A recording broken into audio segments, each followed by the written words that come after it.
Welcome to the October 4th, 2023 meeting of the Wareham Finance Committee. We are in room 27 at Wareham Town Hall. It is 6:30 p.m. and I'd like to call this meeting to order and ask the clerk to call the roll. Thank you. Glasses. Dominic Camerano. Say it out loud. Present. Matt Rose. Present. Norma Scoggin. Here.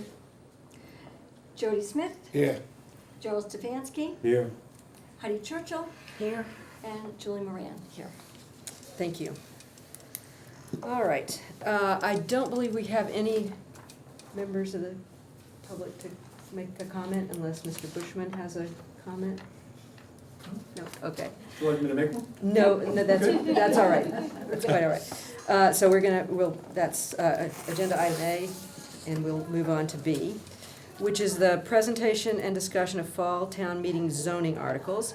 And we have Ken Buckland, who will join us remotely now. If you would put him on the panel, please. Yeah, I just sent him over the, And we think we have resolved our video issue. I hope we've resolved our video issue and that we can see him. There's a little time lag on this.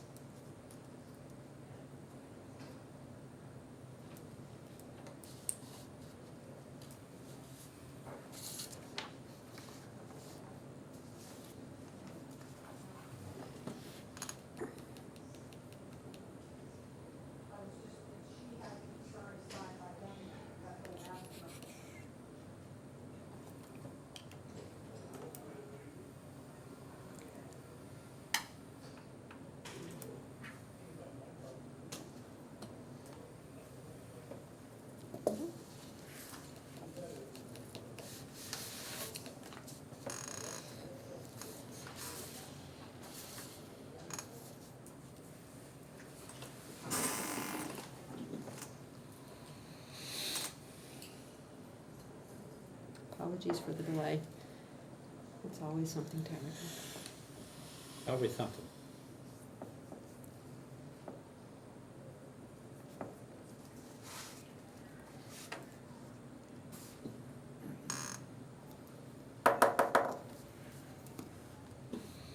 Well, we're waiting, can I make one quick comment? It's nothing, I just want to congratulate the people who ran the Harvest Moon Festival down Onset Saturday. It was fantastic. It Cat was- Jones it did a was- great job. You know, I mean, I was down, I love the cars and stuff, I mean, that was, you know, Oh, the there's vendors a and stuff beautiful were bird. okay, but the cars were, it was really, they did a great job, and the Onset Bay Association, in particular Cat Jones, should be. Yep. Very Absolutely. talented crafts and artists Yeah, on there too. yeah, but it was, Yeah. it was Walk nice. around the booths that were And set up. to do 3 cancellations and still be able to, That was amazing. I know. that's Yeah. that's not an easy task. And the fireworks were really, Yeah, yep. it was nice to have that back. Yeah, they did a great job. And it sounds like the Veterans Day Parade is really moving in the right direction. That really sounds really good. I don't know what's, Is there a call-in number? Does anyone have Ken's number?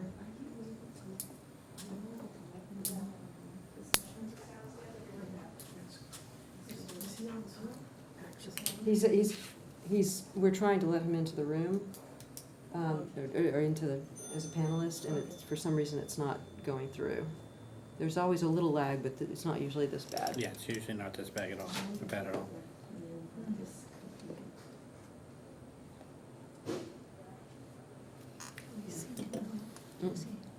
I mean, we can see that he's signed in, but we're not, Well, he's no longer, oh, he's not showing up anymore? when you promote, Oh. you have to They moved. leave and come back, Yep. in a manner of speaking. You click one button and it Gotcha. recycles you. When you come back in, you're, Well, I mean, we could move ahead and see if Derek can come over and get started on his things while we try to figure this out. And I think we also have Wareham Land Trust, right? No. No, no, thanks. he was the only one that was in the audience. Okay. We'll keep our eyes on that. Would you mind checking and seeing if Derek can go ahead? Sure. Technology is great until it's not. Should be in by the end of October, waiting for the fire alarm people to put it in October 10th. I don't see a lease, so we can't do that.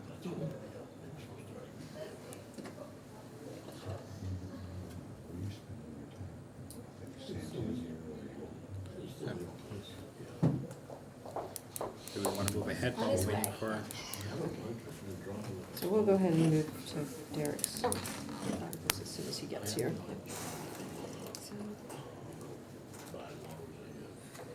There's a phone. Mhm. Could he call and use the phone number? But we don't know why he's not. Am I the understudy here? Apparently you are. Are you Yeah, ready- yeah, Are you ready for your big moment? Are you gonna be able to see past me? They can look at the screen if they have to. That's, all right. All right, so we are gonna postpone talking about item B and move on to item C for the moment while we hopefully take, whatever's going on resolves itself. And item C is presentation and discussion of fall town meeting, town administration articles. We have Town Administrator Derek Sullivan here to go through these with us.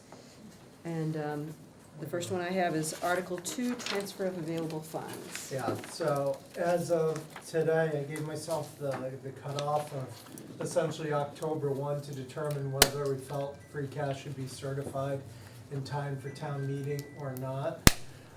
It has not been submitted to the Department of Revenue as of this time, so I think we will pass over any of the articles using free cash, which would be those transfers funds. I don't wanna go through the rigmarole of trying to force it and then at the last minute changing everything. So I think those can wait for for spring town meeting. Okay? And this is not unusual.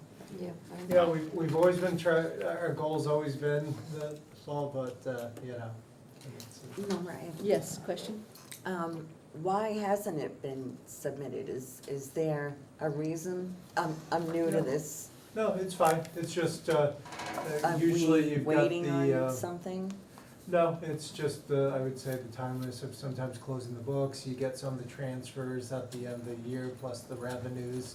I know, thank you, Patty, I know accounting, received, the books being closed roughly about a week or two ago, because you do carry over past June 30th for some of the revenues. Yeah. And then it's ticking and tying, making sure everything balances.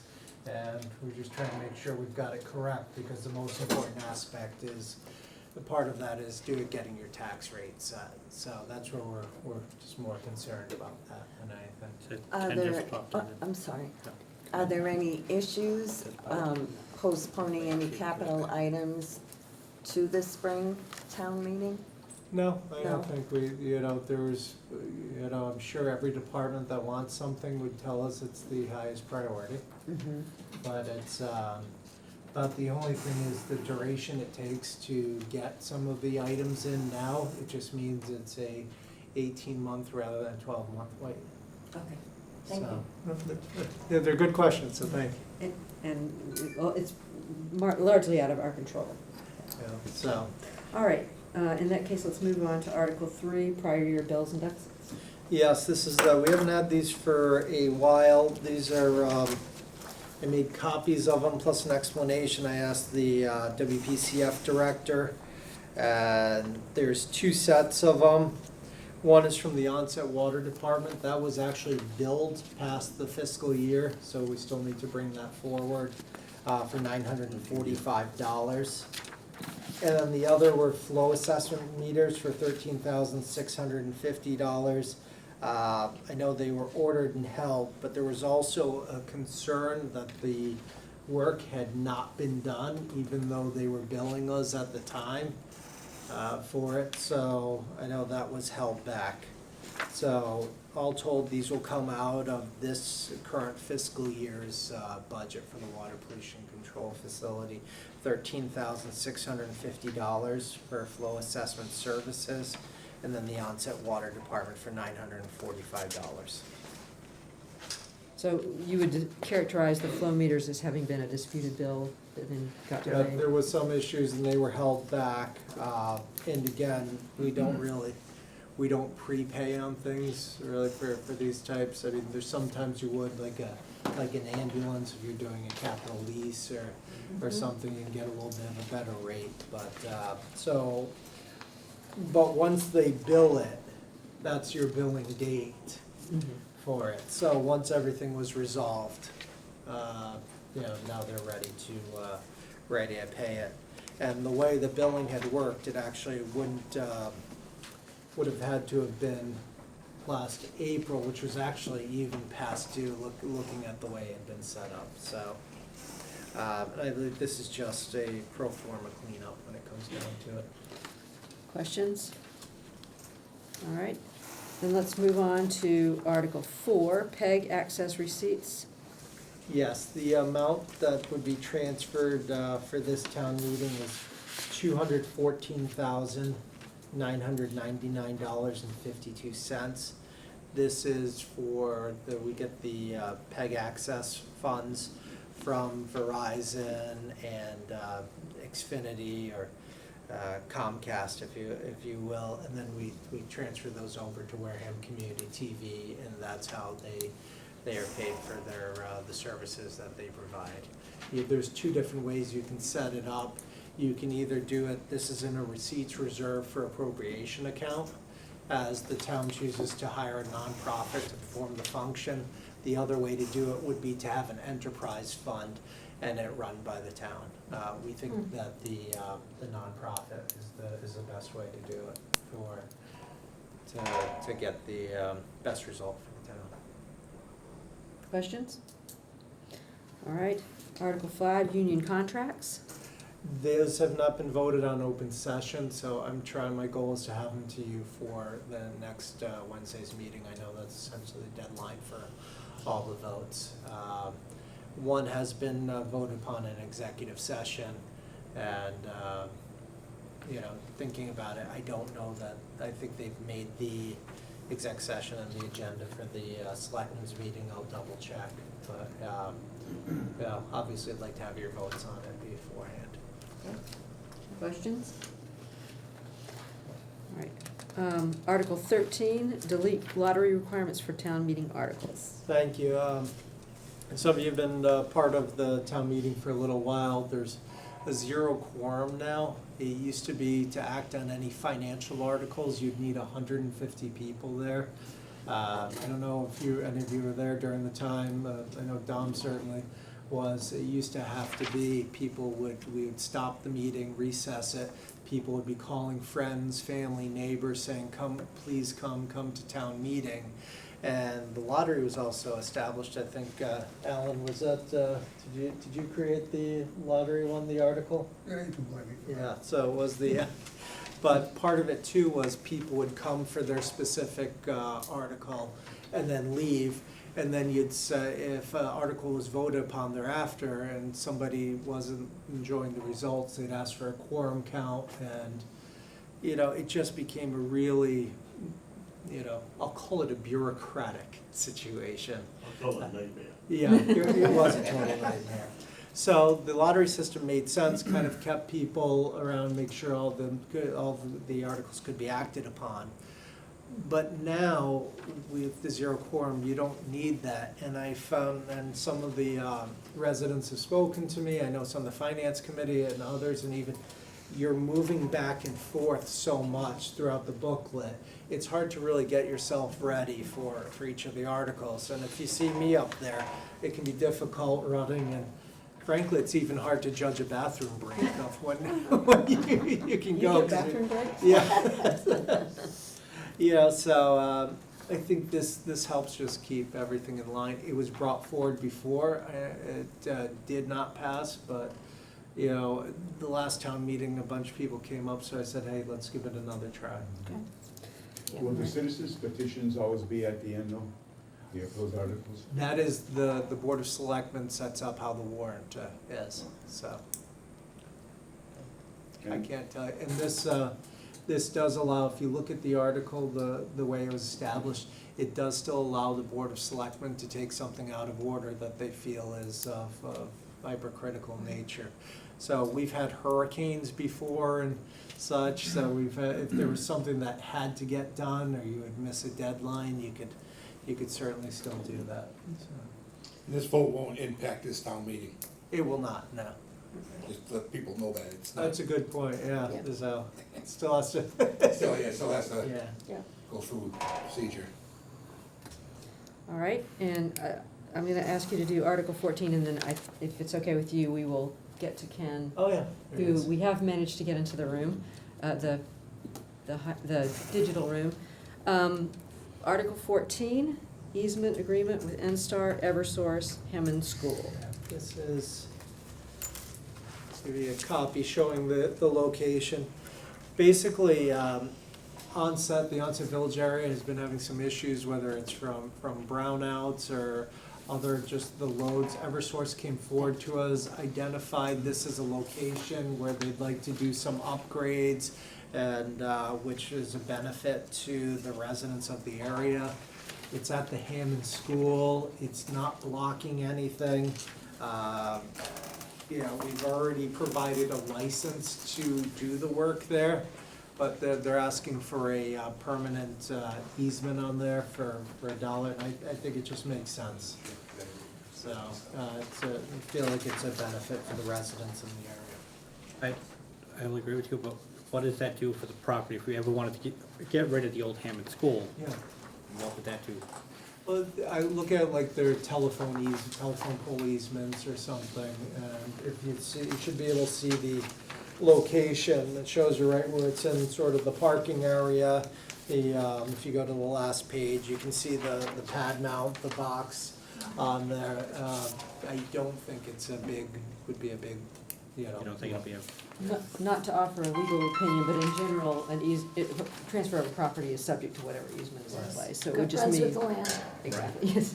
I should let you say that, because you actually know what you're talking about. Any other questions on this? All right, It would be for $1. for $1, okay. All right, in that case, we will hold off on the next item D and go back to item B. Presentation and discussion of fall town meeting zoning articles. We have remotely Ken Buckland, our town planner. We also have present in the room Sherry Quirk, who is a member of the planning board. And at least on one or two of these, I think she may be able to weigh in to explain things further. Sherry, do you want to come up to the table? If I have permission to. and can We may approach. Ken hear us okay over there? Yeah, Ken, can you hear us? Yes, I can hear you. Can you hear me? We Yes, can we hear can. you, Very well, and thank you, we can Ken. see you too, and that's a small miracle considering our past problems getting that piece done.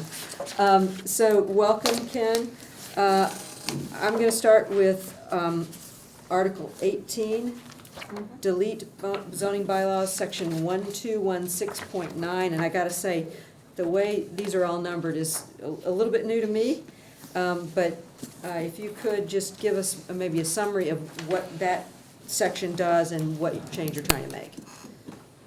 Yeah, this Article 18 is, I guess one of the things I want to point out to you as well, the design bylaws are called articles as well, too. Yes, So there may be some confusion when you say an article, a zoning article as well as a town meeting warrant article. that's right. But Article 18 is deletes the section 1216.9, which says that the performance standards of Article 12 of the zoning bylaws does not apply to all special permits. So what this does is it makes sure that the performance standards of Article 12 apply to all special permits. And what are the performance standards of Article 12 in general? There are things like stormwater management, erosion control, landscaping, some design guidelines, traffic impacts, lighting, mostly site improvements. Anybody got questions on that?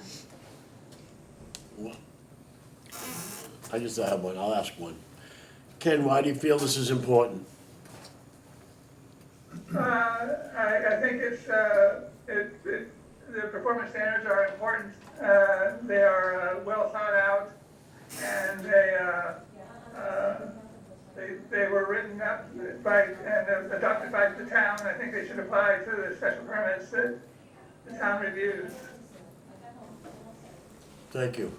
All right, let's move on to Article 19, amend zoning bylaws, Article 16. You're right, the article is a little confusing.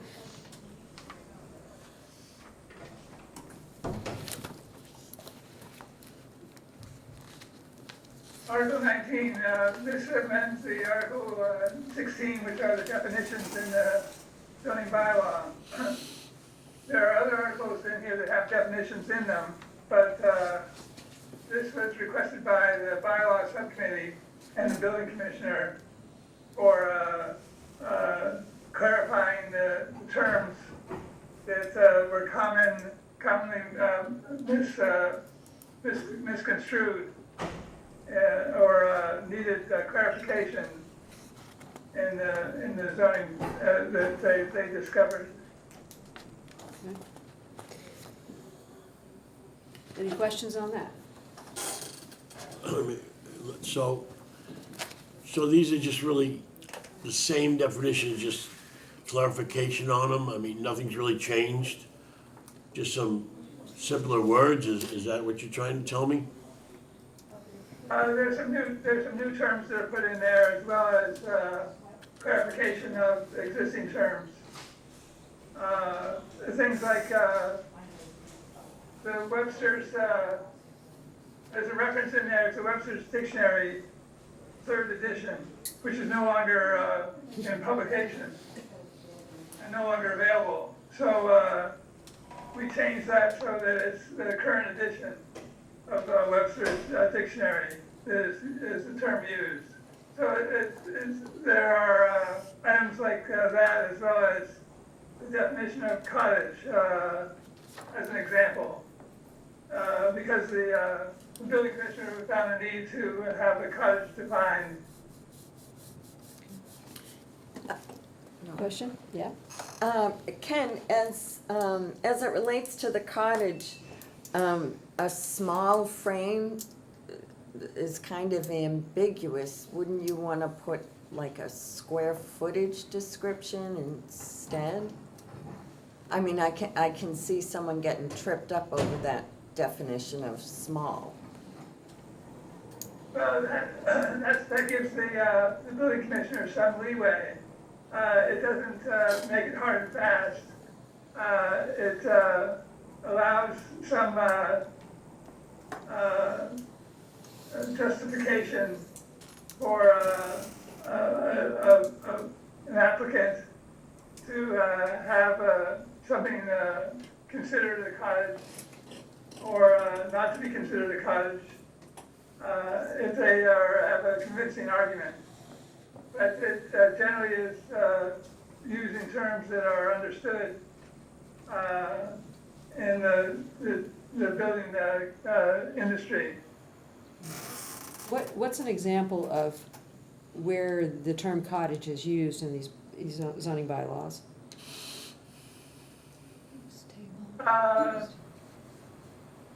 In the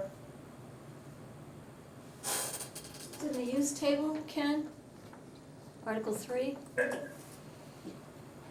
it may be. I'm not sure exactly where it is in the design bylaw. This is something that the building commissioner has asked to be included. In that he said it was an issue that he had qualifications that needed to be considered. It may not be in the zoning bylaw per se. Okay. It may be in the building code. I have one more question. Yes, please. Ken, which ones are new descriptions in this article?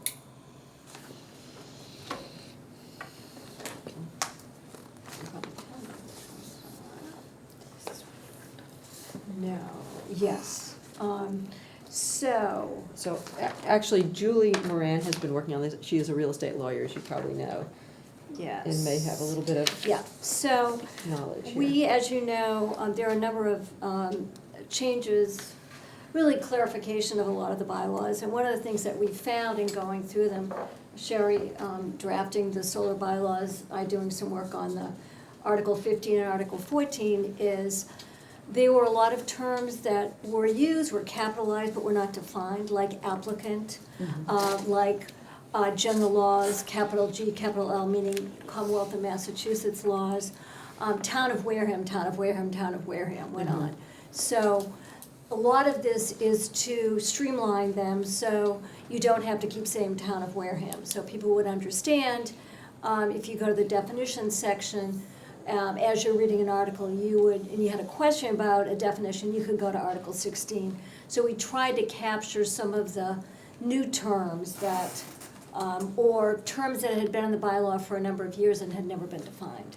So there's applicant bylaws, meaning now zoning bylaws as comparison to the town bylaws, which are the bylaws relative to the charter. Applicant, as I said, excuse me, general laws, looking at some of the ones that I was involved in, permit granting authority, rules and regulations clarifies that there are rules and regulations that are promulgated by the ZBA at this point in the planning board, that an applicant should be looking at those as well as the articles. So we tried to, as part of the definition section, help people understand, because many of the articles, there was a lot of hunting for the meaning of terms. So, Thank you. yep. Jody? And this is just my thought process, and I use the cottage for example. Do you try and leave a little bit of a gray area so there's some discretion to any particular board? Is that a safe statement? At least to clarify, Jody, so people understood, but always there's the discretion to the planning board, select board, zoning board of appeals, for Yeah, sure. some of these just give them a little flexibility, but, you know, I Right. mean, every situation's a little different than the next. Agreed, yeah. Okay. Just, thank you. Anything else?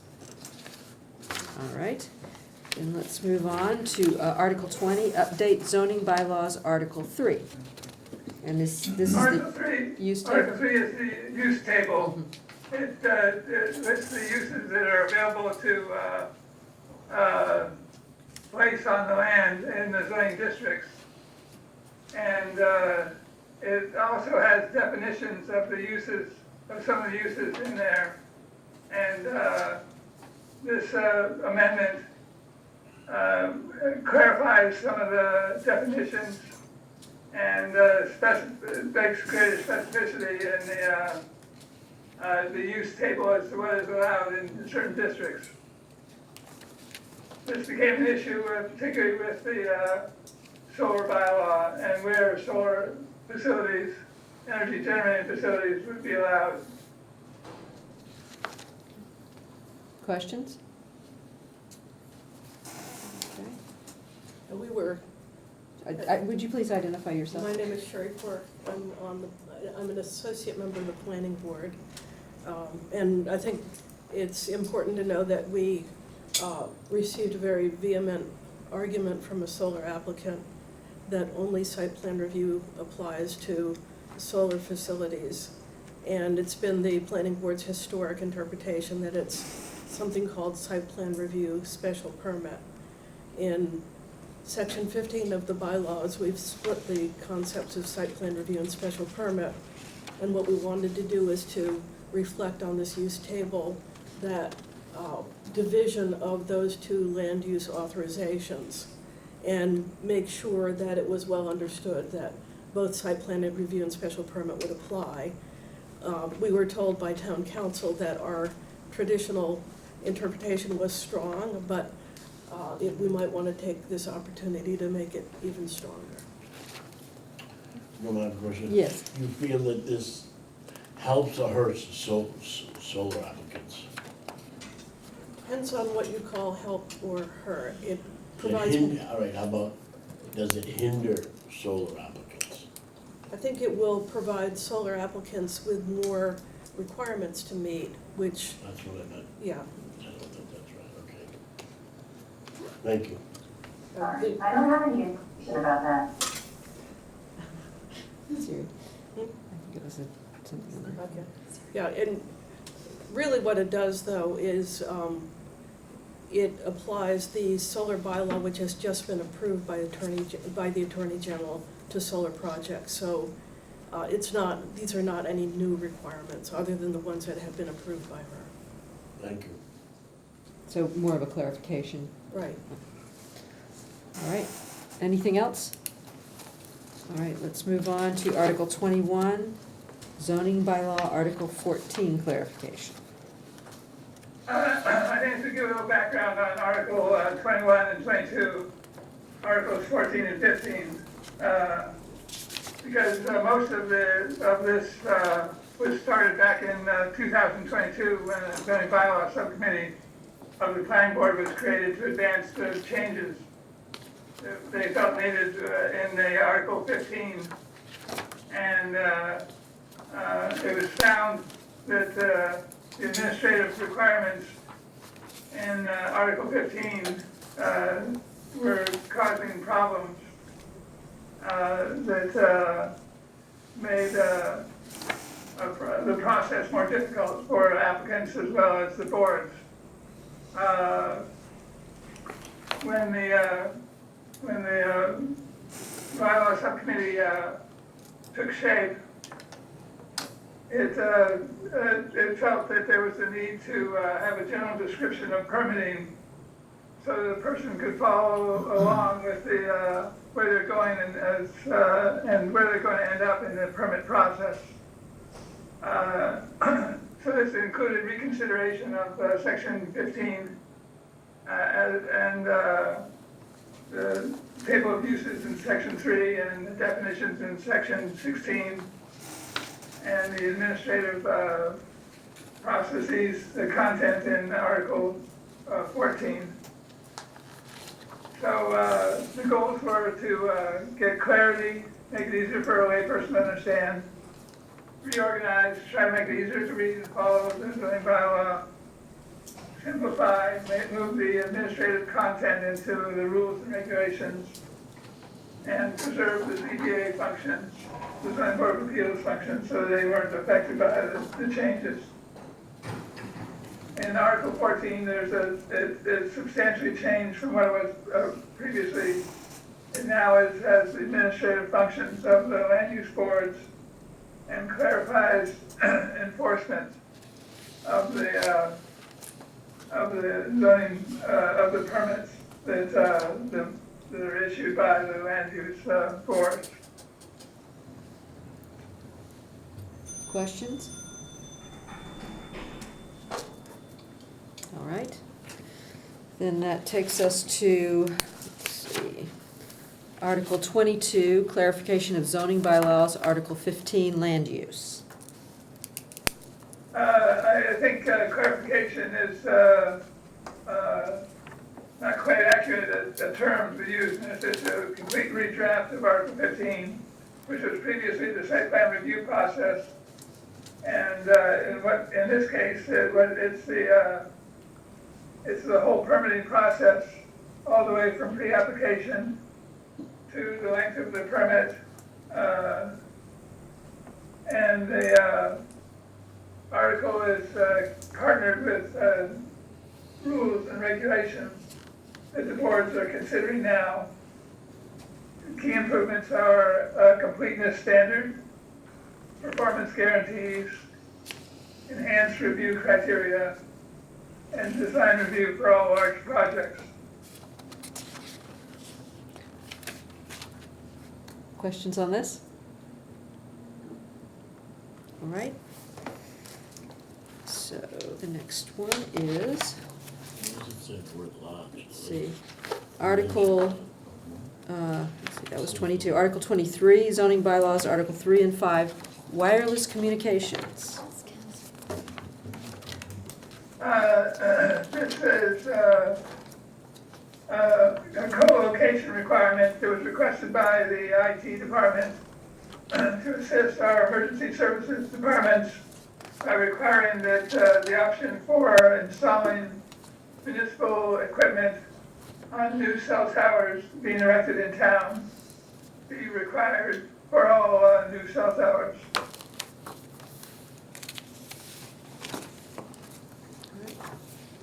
So we'll get better communications using the cell towers that are constructed in town. And you said to assist in emergency response? That's right, this is for emergency services. Okay. And this is, I assume, something you coordinated with our emergency responders on? Yes, this was done by a previous assistant town planner and the IT department and the emergency services. All right. Any questions on this? Okay. Article 24, zoning bylaws, Article 5, large solar battery storage. Right, this is a new section in Article 5. Since the state attorney general has claimed that battery energy storage systems are protected as part of the solar protections under Chapter 48, Section 3, we are adding in regulations under the solar bylaw to control where and how the battery energy storage systems are permitted. And I happen to know Sherry Quirk worked on this and may have maybe more information on why you think this is necessary. Well, I would just add to what Ken has said that the planning board again has been looking at a number of battery storage issues in connection with various solar applications, and we are working our way through potential safety concerns with battery storage. We've looked at what other towns have done.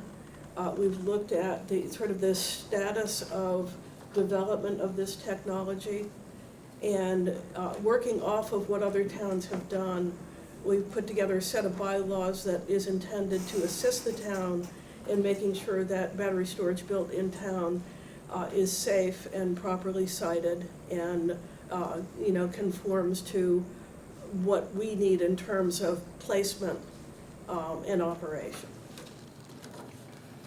Jerry? The existing solar fields, if they do have battery storage, I don't know if they do or don't, but how would this affect the existing fields? It does not affect the existing fields. It would only affect new fields. There are, however, fire standards that apply generally that are promulgated by state and national fire authorities that will dictate what can be done in the existing solar batteries. I think what we've tried to do in our proposed bylaw here is to do a bit more and provide the planning board a bit more authority to take action. So if a solar farm now wanted to add batteries, they would have to go by this new bylaw if it passed? Yes, it would. Because I've been listening to you guys at the planning board, this technology on these batteries is just, it's very concerning. Just, just as a layperson that really doesn't understand everything, it's going on where we count on our water supply. Yeah, if water is really what you want to use, there's a lot of debate whether you should even be using water. Oh, I know the reason, I Yeah. know, I've listened to it, and I saw that car fire we had in Wareham a month or two ago, whenever it was, and how much water they had to use. I'm saying, boy, this is technology that's still, the science is still out on it, in my mind. I would say, my opinion is that it's still in development. We're not at the point, I think, where we can say, this is just fine, we don't have to worry about this, it just has to be plugged in. We have to look at it, I think, and make sure that it's being sited safely and will be operated safely. It almost sounds like the state's still almost asking to kind of bend over backwards a little bit to try to get these things done. That's just my opinion. And I can sympathize with that opinion. I mean, it's, well, And the it's federal, scary stuff. and I think the federal government as well. It's hard, it's a new technology. It seems like every couple of months we're learning more, so it's also new, it's hard. And the point that Julie makes is a good one. This will not be the last time that we look at battery storage issues. This is going to be a moving process where we come back from time to time, along with the solar, and try to make our bylaws more applicable, and to the extent that we find out that battery storage is more safe, or it becomes more safe, then we can accommodate that. And just, but you'll be seeing this again. Oh, I'm sure. Yeah. Well, you know, it was interesting, I don't know if it was last week, and they're talking about, you know, all this testing they did in a controlled environment, a lab. I would like to see more practical use that happened out in the field itself. Because after I heard that, all I was thinking is all the sirens they have over in Plymouth, if over that decide to have a disaster. I can see those around Wareham where we have all these battery things. If the sirens go off, evacuate. I mean, it's, I don't know where it's going. I mean, it's just, it's. I think we should be really proud of ourselves that we are one of the communities that's looking at this. I mean, we have the more waterfront than anyone as well. We should be looking, but good for us that we're thinking about this and working through it. There are not a lot of communities that are where we are in this process, so. Yeah, and I think Wareham does somewhat of a responsibility, because where we get our water, most of the Cape does also. Correct. So if we have a problem here, it's gonna, you know, as the old saying goes, it all flows that way. And that's a concern. Yeah, and we want to be very responsible neighbors. Yeah, no, and I agree, I think you're doing a great job. Tom? The problem I have with it is, we make these rule changes, by the time the Attorney General and everything gets approved, it's already old technology. They've already changed it. See, technology, I believe, is faster than we can make the rules. And that's not just for this, but for a lot of the new technology. And like I said, where it's all unknown, we're making rules that are actually outdated by the time they get approved, because of technology is moving so fast, just my opinion. Yeah, and I think that's a very, very sound opinion, and I think certainly we've seen that happen with the solar bylaw that was passed a year and a half ago. I think what is important with the battery storage bylaw, and it's also with the solar bylaw, is at the end of the day, the planning board's charge is to be watchful of the health, safety, and welfare of the town. And I think as time goes by, we will interpret that as we must to make whatever rulings need to be made, notwithstanding any of the details of what we're doing. I could say more, but I'm gonna wait. Thank you. Other questions? I'm gonna let it go right now. All right, and then the next article that we have, that we'd like you to address, Ken, is Article 27, bylaw correction with stormwater permit. Can you explain what's going on there? And if you're somehow not, You skipped over Article 25. oh, I'm sorry. No, oh, I sure did, yes. Oh, yeah. Article 25, sorry, Article 25, I crossed it off prematurely. Article 25, amend zoning bylaw, section 590, solar energy.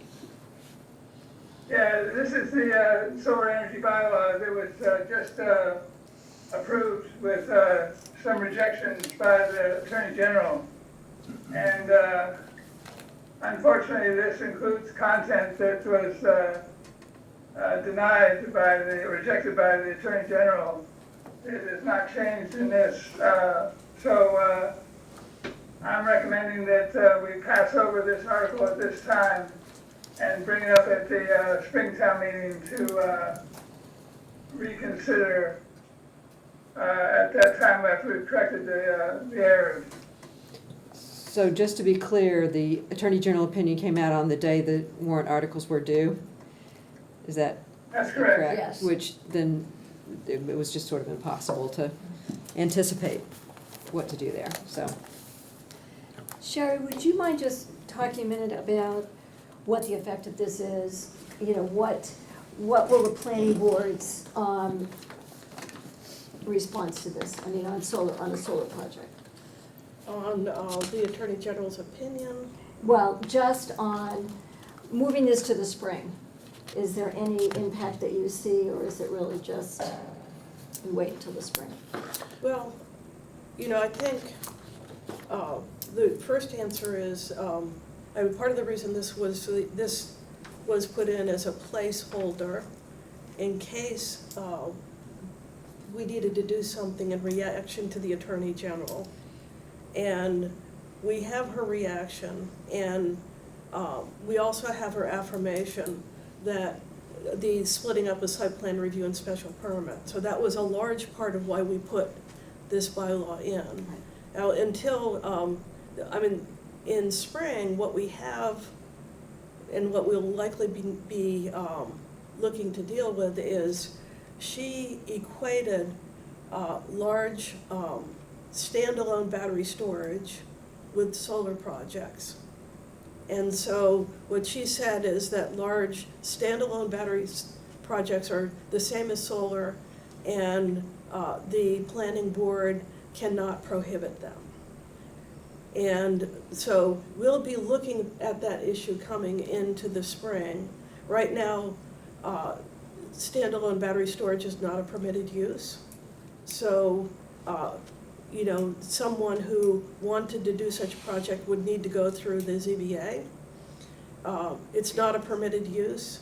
I guess I'm entitled to say as an attorney that I don't agree with her legal interpretation about how similar battery storage and solar are, and that issue will be resolved one way or another. But we will be continuing to work on this to make sure that we are doing what we're told to do, and at the same time making sure that we're preserving the town's safety. Yeah, thank you.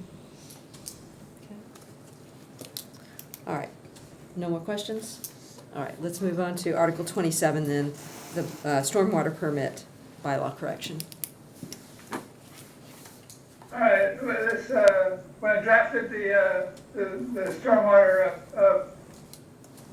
pollution prevention plan general bylaw in 2017, I put down the Board of Health as in charge of stormwater management permits.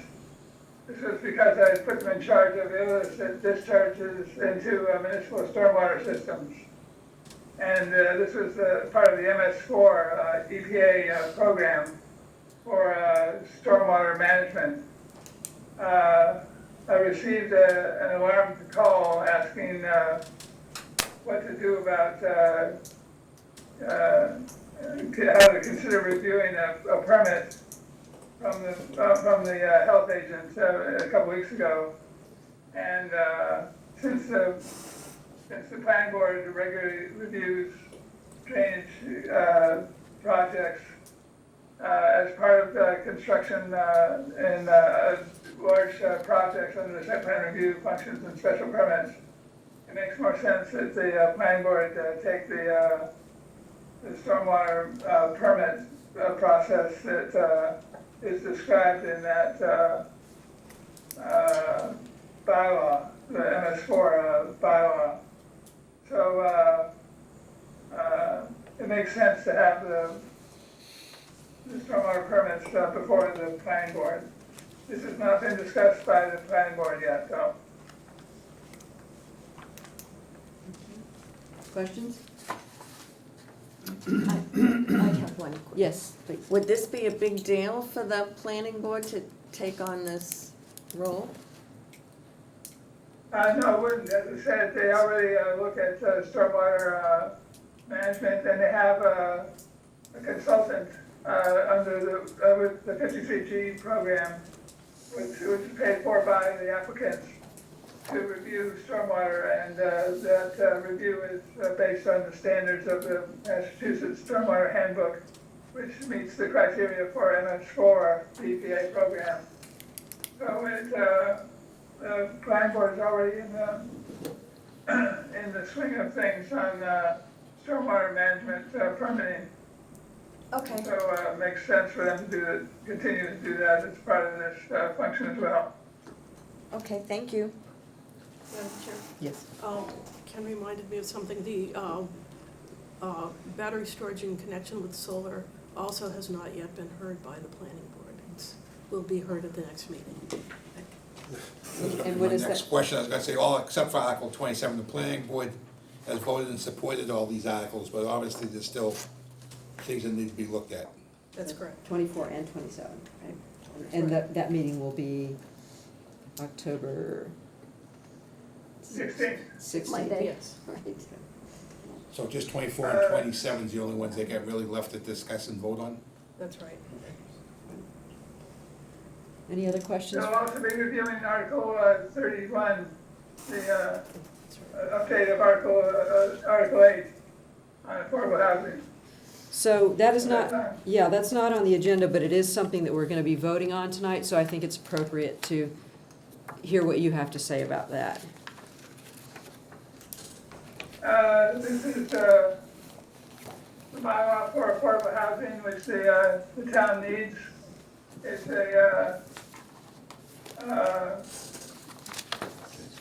a good try at getting affordable units into town. It was the bylaw that's in place now was voted on previously and has not been used at all. Nobody has made application under that bylaw. So this may be an attempt to try to improve it to make it work so that somebody could make the application. But I still see some potential problems in the way it's written. The references to the fair market rates and rents and how that's calculating values is somewhat problematic. It'd be tough for even a good lawyer to make it work. But it's still worth trying to make it a functional bylaw. And if the proponent is willing, I can work with her to improve the bylaw as well. Ken, do you have any concerns? I read the AG's letter as well, as the original bylaw and then the attempt to, I think, address, although the AG did not oppose it, she clearly had some suggestions. Are you concerned at all about the degree to which there would need to be oversight, policing, if you will, about accessory units? The main unit must be owner occupied. Do you see that as an additional burden on the town, which from finance committee's perspective means expenditure of time and effort? Do you see that as a concern, or do you feel you can mitigate against it in working with the petitioner? Well, this is going to take additional administrative functions that we don't have the staff for at this time.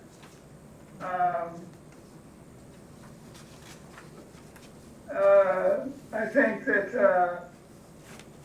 the monitoring of the units is going to be, as you suggest, is going to be problematic as well too. And finding somebody to do that, to do that function. I don't want to say we don't want to try, but it's a worthwhile endeavor. But we just don't have the staffing for the administration of this program. Okay, thank you, Ken. Other questions? No, you said we were gonna vote on that tonight, but the planning board hasn't voted on it, how can we? It's a petition article. Yeah, we Oh. can. But there's still a planning board, shouldn't we wait for them to vote on it? They're not gonna look at it until the 16th, so We're we're already gonna gonna- be in print by the time. That's right. Okay, thank you. We need all our votes completed by Thank you. next Wednesday. Yeah. All right, any other questions? All right, then let's let Ken end his work day, I hope. Thank you for being our first face hybrid attendee, and, Sorry, there's took some time to make it work. yes. Yes. And yes, it did take a minute, but appreciate your appearance, and thank you. Thanks, Ken. Thank you. Thank you, Thank Ken. you, Sherry. Thank you. Thanks very Good much. luck. Thank you. Thank you. Bye-bye. All right, let's go back to Derek. Got just a couple more items to discuss with him. So, item D on the agenda is an update on fiscal year '23 income and expenses. This is the update. It contains the revenue and expenses on there. The major difference is we had all the transfers done by the school department, so it's not showing that negative, which I'm sure caused a lot of consternation in all of us. So just going down, the revenue is the first page. I'll just wait for it to get to everybody. You know, as we have it set up, you have the original budget, the FY '23 year-to-date revenue, the percentage, and then it's always good to see where were you versus the prior year. I mean, the taxes are what they are. It's usually, you start seeing it's our excise taxes and local receipts that are really the big ones that can sometimes shift. All were within range. You know, hotel motel was a little higher than what we budgeted, but it was slightly lower than the previous year, so it looks like we're right in the wheelhouse of maximizing. That's also, that it jumped from before because this is now including the Airbnb revenue, and that, you know, short-term rental, if you will. Meals tax, keeping right around the same range. And I think as you probably all remember, we will never budget more than 90% of the prior fiscal year's actual receipts. When I first came on board, I remember getting a blazing email from a resident that why aren't you budgeting 100%? I tried to explain to him, if it goes down, which sometimes these shift, you're putting yourself in a liability situation. So, motor vehicle excise, that's the one that has me concerned going forward, that especially between higher interest rates, the not being able to get some of the vehicles, and the auto strikes, I would say that you're not going to see new cars purchased. And their value is obviously the highest in their first couple of years, and then dramatically decreases. So I would say we're probably we're going to budget this year right around the same area, maybe give or take the $100,000 difference on there. I would not recommend shifting it much higher than where it is. Cannabis, you'll see there's two different sections. There's a cannabis excise and then the cannabis impact fee. The impact fee is going to go away. The Cannabis Control Commission has done that. We know that that's going away. You can see we've always kept it tight because we've had pretty big concerns about it. We had, I believe, the fourth one that opened up in the Commonwealth at the beginning. And as we said, those are going to be our highest years because no matter how many more you opened in town, we were pulling from the outside. We were I remember being with the chief and seeing rental cars from the Cape pulling up and every which way. Now there's a saturation to the market. Their prices are declining greatly. You know, so this will be probably where we'd be staying at, right around the $400,000 range on that. In the first year, what was it about? I mean, I have an idea, I think it was over 1.2 when we got. was gonna say 1.3. Yeah, about 1.2, Now we're about 400, more opening up. Right, so we knew that was, And that's when people are saying, why aren't you opening as many of the retailers as possible? Well, there's only so much revenue that can be gleaned. You're pulling from the same people. So you'll see, and they're still opening all over the Commonwealth. Right. So you will see that continued collapse in the prices, and eventually it will sort of even out or level out. And what that means is usually the big players are the ones that stay because they can take the losses. And unfortunately, some of the mom and pop shops go People down. thought that was gonna be the saver. Yeah. The next Yeah. lottery, yeah. Yeah. Well, the shame is this was sold to the communities that this was going to generate a lot of revenue. And it has somewhat, but the Commonwealth with their percentage on there, their massive one, and then to have the Cannabis Control Commission take away from the communities is really disheartening. And I would love to see the legislature step up, and the 3% the Cannabis Control Commission's taking away from us, they take from their 17% and give it directly to the municipalities as local, unrestricted local government aid. And I think that would be, it's a fair compromise, because where else are the revenues going? And this was meant to help the communities. That was the number one thing. We've also had some job growth out of it, but many of these places are laying off now. So that's just the report. We knew it wasn't, that those were gonna be our highest years. It's still, So to speak. it's $400,000 more than we were getting if we didn't have them, so it's welcome revenue, of course, but, you know, it was not, the green gold rush is over, so. Penalties and interest on taxes, that will go from year to year. The lower you have usually means that people are in a good economic situation, are paying their taxes and paying things on time. The fees, we did slightly better, as you can see, however, they are lower than the previous fiscal year. So again, it's good that we keep it within a range of conservative projections. Rentals are rentals of some of the town facilities, but also Sorry, Derek, just on fees, is there anything in particular, or is it just down? I mean, It's down just from some of the fees you get. We looked through it. There was nothing that was really sort of glaring. unusual, okay. Right. You saw some of the other, you'll see licenses and permits. So from like the building department, we're much higher further down. But there's, we take a look at it. We also balance, while you traditionally will take a look and see that you're in the wheelhouse with other communities on your fees, you're also trying to keep them within reason and based on, you know, the service you're providing as well. So you can't just artificially inflate those above what the market is, really.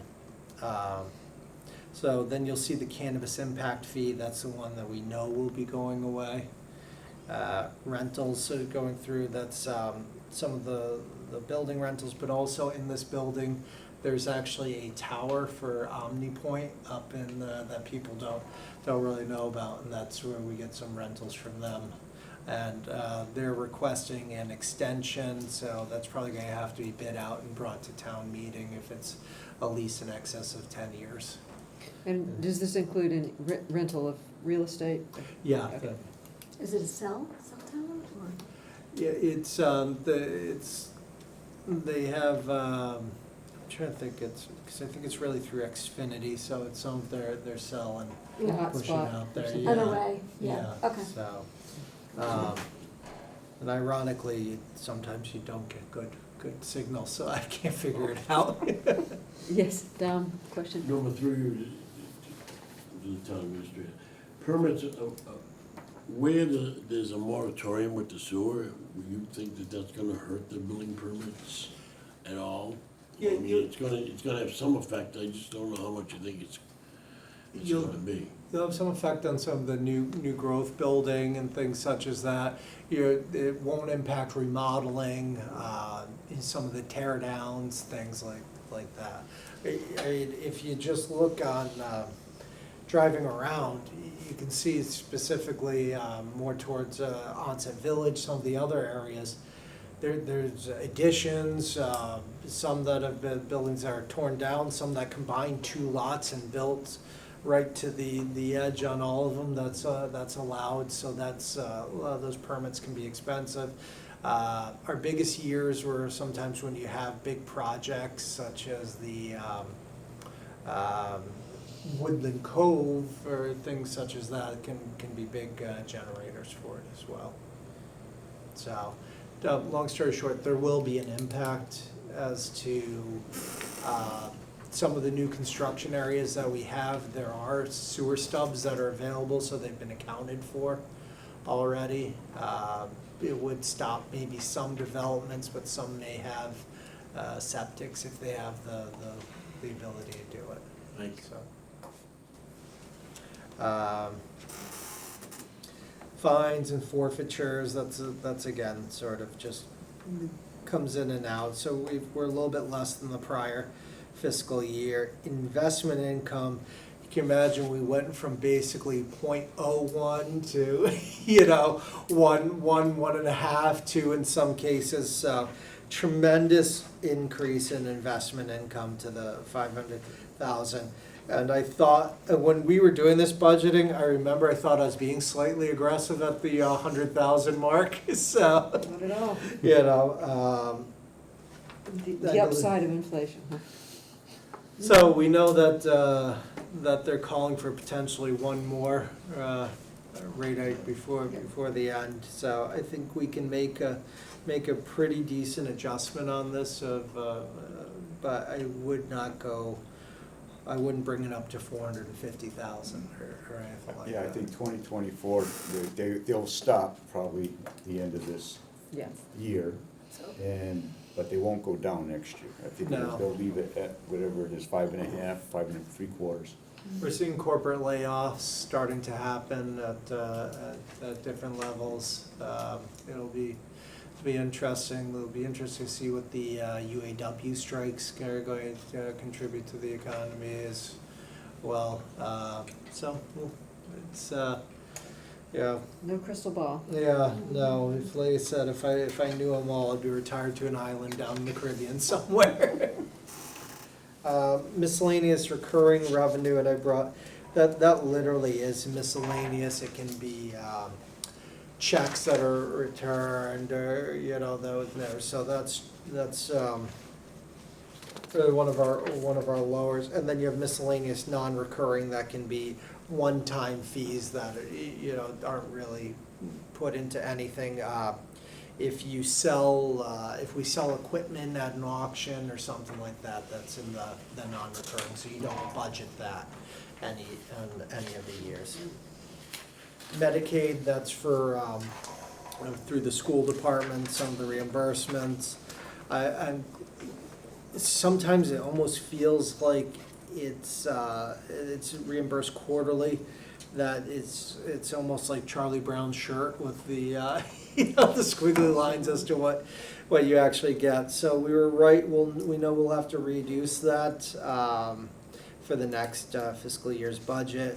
Then tax title and foreclosures, that's if we bring something at tax title, somebody will redeem it, or we sell tax title properties. Again, you don't budget that item, but you are recording it as a revenue. So you don't budget based on prior years, you just don't know. Right, where it's correct. gonna go. And that's one of the big things. You're allowed to budget 100% of your taxes, even though they know you will never collect in a given year 100% of what you've billed, because you have these alternative ways to get it through the tax title foreclosure process. And it also used to be that you knew that sometimes you'd have a little extra money from homes that you've sold or such. With the Minnesota case, that's changing, that you can't, the proceeds above are not necessarily allowed to be kept. So in the most recent one, the Onset Wareham Ave one, even though it sold for, when everything was said and done, approximately $130,000 with all the fees, our costs on that, between the foreclosure, the cleanup, all the legal costs, was in excess of $170,000. That was a loss to us. Avenue A, we we were owed about $178,000 in all our costs. And they were literally, that's the weird thing, they were within $1,000 of what our costs were for both, and that one came in substantially higher. However, you're told to now set that excess funds aside, and as it goes through the process of trying to reach out, that actually never went through probate. I believe there's 8 heirs, they'd all been notified. So it's been a bit of a crazy process. And then state aid and cherry sheet revenue, that is, as you see, no matter what you budget on the cherry sheet revenue, even if you do exactly what they voted on in August, because they just, closed this year's in August, you'll never, it still sometimes changes on some of the reimbursements, so you try and give it your best crystal ball glimpse, if you will. And again, that's why I'm okay sometimes being, if we're conservative in our other estimates, if you look, there's an $800,000 variance to the negative in that, we're still okay, because you try not to budget those revenues so tightly. So, all in all, and I want to get a description of the transfers in from other funds, which I believe maybe sometimes those are the, whether it's borrowing or some of the CPA, when you have those articles and such. Not really revenue, but they are transfers in. So that's really, the 1.84 there's kind of a misnomer. So all told, we're looking probably at about truly a $2.5 million to the better than what was, which is perfect.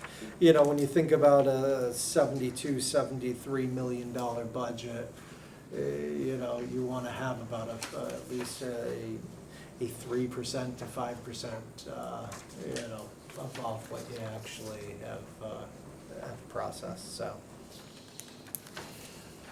The rest of it, I will not go through line by line. Not tonight. It's, one of the major things is sometimes departments will not fully expend their budgets, and I tell them, if you can save money, or if there's something, do it. You will not, you're not penalized for that. It used to be, if you don't spend all that money, it's going to go away. Well, don't buy 1,000 pens or pencils just to make June it. 29th. Yeah. So. I think departments have gotten much better with that over the years. Yeah. I really do. I mean, I know what, being a department head at one time, I know I didn't worry about spending the money because it didn't impact the next year at all. Right, and that was, you look through, so if you've got 5 years, let's say of data and there's a $20,000 surplus and you're having a tight year, you're gonna go to, hey, look, I need, we need this back. But they all know as well, anything unexpended essentially goes to free cash. Free cash is how we fund our capital items. So it comes back to the departments, if you will, no matter what. And it also helps, so in a way, it also helps the taxpayers because we're not asking for a regular capital, debt exclusions, overrides and such for a regular capital. So it's. And at the end of the year, you might have that interdepartment transfer that, it's obviously the bigger departments might have a few bucks left over. Exactly right. Sometimes if there's something that, that's unforeseen or that's happened, then you can transfer from another. So it's a pretty sound way to do it.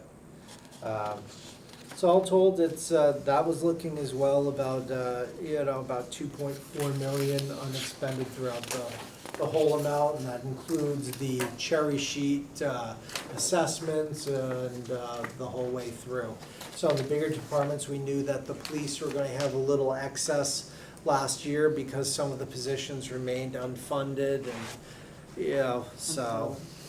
Unfilled. You're correct, unfilled, thank you. So, went through, so we usually estimate free cash to be in the $3 to $4 million range. You want to have 3 to 5% of your operating budget in free cash. You want to have, that's usually, although times are now where they're starting to say 5 to 7, and then even stabilization fund 7 to 10, and all that, that good amount. But it's been going well, and that's what we have to say on it. Thank you for that. And if you have report. any questions, I'm sorry to interrupt, if you have any questions, then shoot me an email or something. Yeah, I think probably with all the business we have still to go, we probably don't want to spend too much more time on this, but thank you for that update at least. And I think it gives us a nice frame of reference going into the budget season, which is not Yeah. far away. No, it's, we're starting to set them with the departments, so. And then the item E is an update on town-owned properties, and I had put together, and sent out to all of you, a little spreadsheet, which now Derek has added a little bit of information to.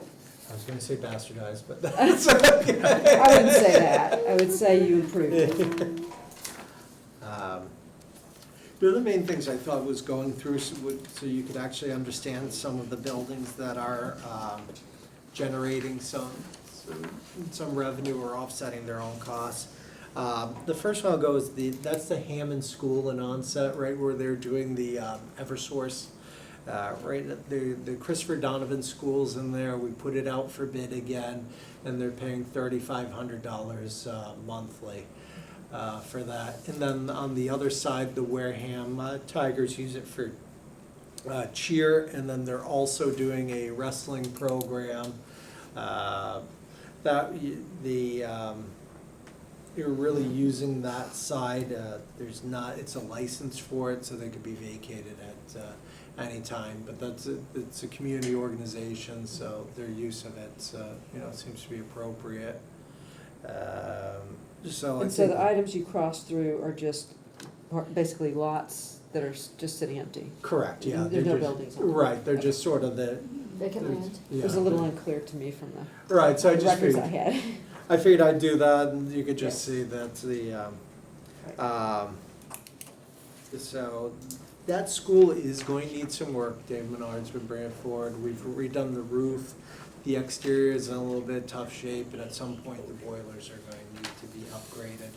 I think that's, it's been a great amenity for Onset. I know that the folks in Onset care about it, and I don't know if it'll be on that other side, the Tigers, for forever or not, or redone into community space or not, but right now, their utilization works for what we need. And I'm sorry, that was Oak Grove, is that what you're talking about? The Onset School. Oh, the That's Onset actually- School, Yeah, okay. that's really Hammond School. Okay. The Oak Grove School, and there was another piece of land of that. Next to the Oak Grove School, there was land that was dedicated for 99 years for the Cape Verdean Cultural Center, for them to build a cultural center on there, the organization.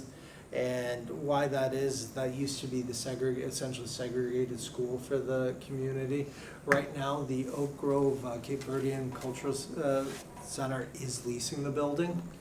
It's, when we put it out, they were one of the respondents and their impact to the community. It's a small lease, it's $1,000. It is triple net, though, and I think the ultimate goal for them is they would love to purchase that to really create their cultural center. And I could see that coming forward within the next couple of years. And I think that would be very good for the community overall, and cultural center, museum, things such as that. Recovery Road is actually, that's technically Wareham Redevelopment Authority property. For Recovery Road is right across from the Wareham Crossing, where you see it. That is leased to Doobie, which is On marijuana. Recovery Road. Yeah, marijuana. They're doing marijuana one of the delivery companies. They are paying a pretty significant rent on that, over $6,000 a month. It goes up, I believe, 5% annually, and it is a triple net lease. And do you know when that lease ends? I believe it's still got about 3 years left on it, so. $6 a month for a delivery service? No, $6,030 $6,000. for the building. They rent the building. So, I don't know Seems what like a they, lot. I don't know what they charge for delivery. Yeah. I haven't had them, I haven't had Like a them, yeah, haven't had them come to town hall to deliver, yeah. That you know. Not yet. Well, they still can't use standard banks, so Right. it's all still cash.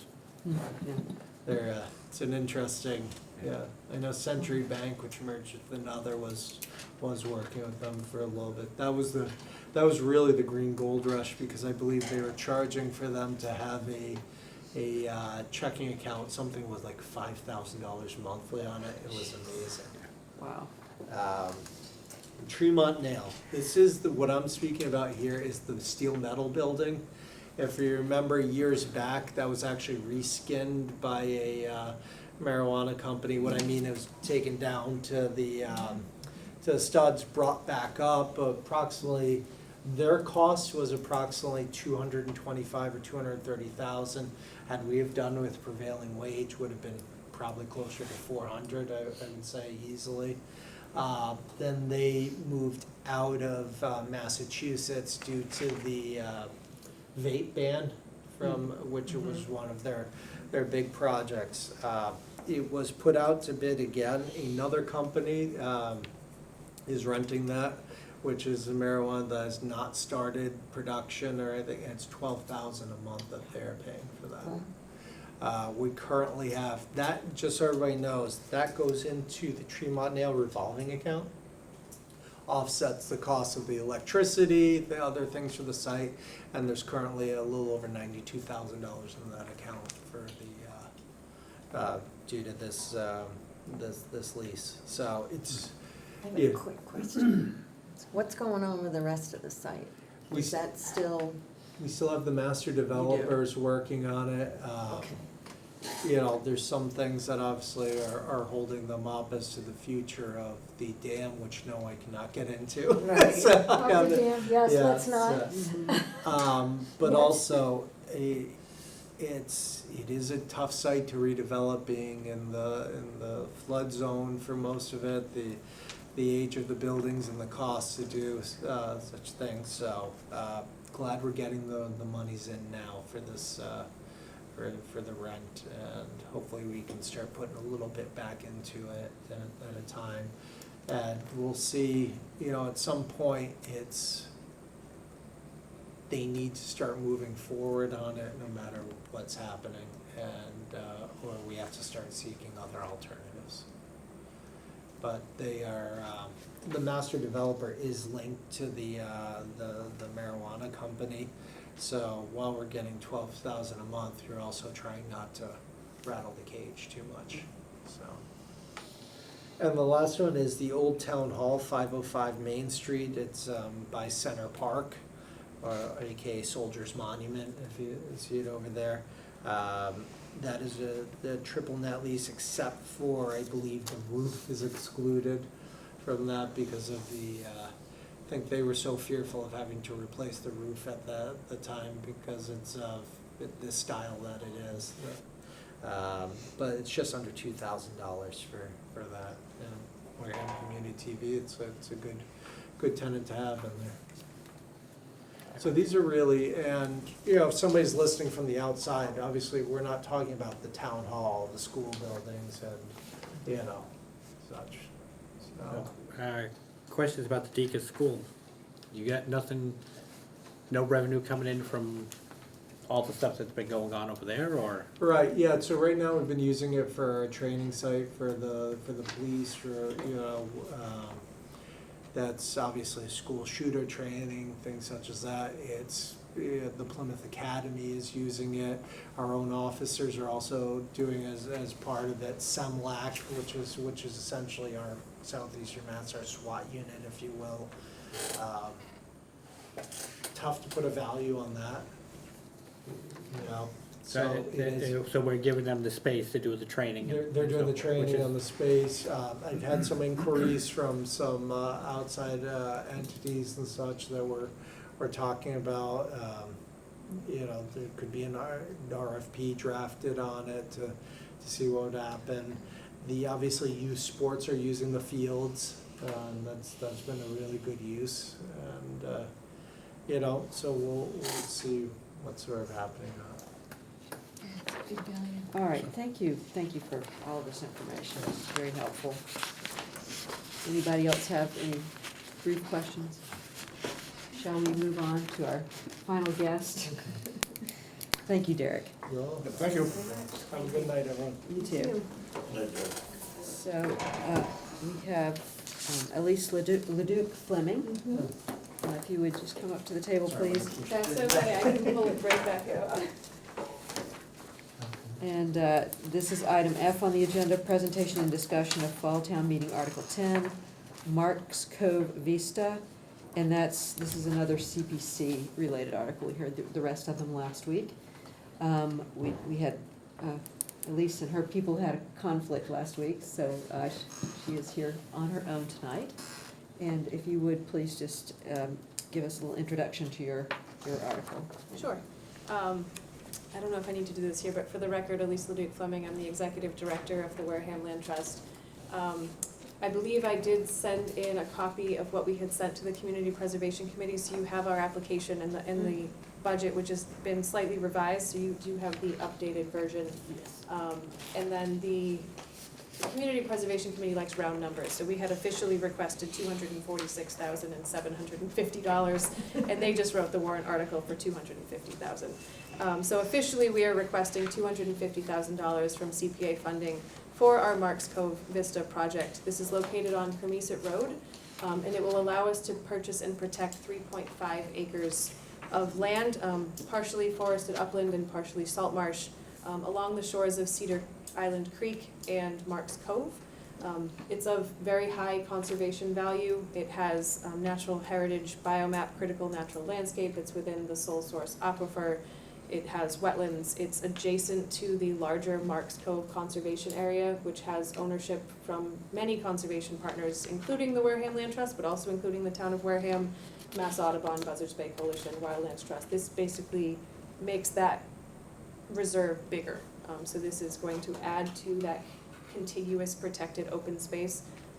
We do have letters of support for this request from the Select Board, from the Conservation Commission, from Mass Audubon, from Buzzards Bay Coalition, so both municipal partners and our other conservation partners. And we will be placing a conservation restriction on the property if we are successful in purchasing it, and that conservation restriction will be held by the Wareham Conservation Commission. That's been voted on by the commission as well as the Select Board, so that's been approved through various layers of town as well.